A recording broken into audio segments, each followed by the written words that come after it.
Hi, this is Tim Reedy from America Magazine, and one of the things we're talking about this week is something a lot of people are talking about, and it's the controversy over the mosque down near Ground Zero here in New York City.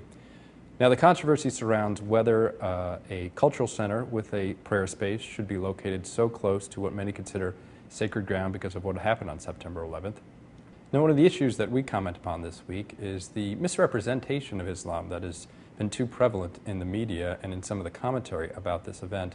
In particular, the conflation with Al-Qaeda and Islam, because the implicit argument here is that Muslims are in some way responsible for the events of 9/11 rather than some extremists.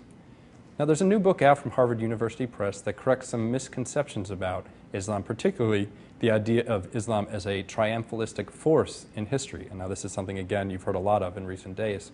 Fred Donner from the University of Chicago does kind of a reevaluation of the early days of Islam and shows that it was much more ecumenical and less militaristic than the standard accounts have suggested.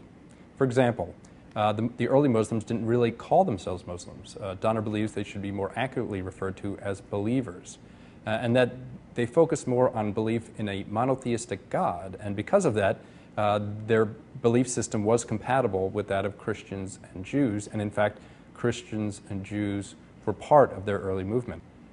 Another thing worth pointing out is that the so-called Islamic Conquests, which within a span of a century, the Islamic believers expanded their territory as far into Spain and India, and that has often been portrayed as a violent conquest. Now, what Donner points out is that even some of the historical accounts from that time do confirm that. Recent archaeological evidence doesn't confirm that, in fact, there were these violent episodes. The rural life, urban life doesn't seem to be disrupted in a way that would suggest violent overthrow of political regimes. And this is consistent with the idea that when these believers came in, there was no need for overthrowing the local religions or forcing conversions because their belief system, monotheistic belief system, was consistent or at least compatible with that of Jews and Christians. Now, it seems to us the plans for Park 51, as the plan is known here in New York, for a community center with the prayer space, part of the idea is to bring Western culture together with the Islamic culture, sort of a 92nd Street Y for the Muslim community where people could learn more about the faith. This seems to us a commendable idea, and even amidst all of the heated rhetoric, it seems to us proof enough that some kind of outreach is needed, and a building like this could serve that purpose. For America Magazine, this is Tim Reedy.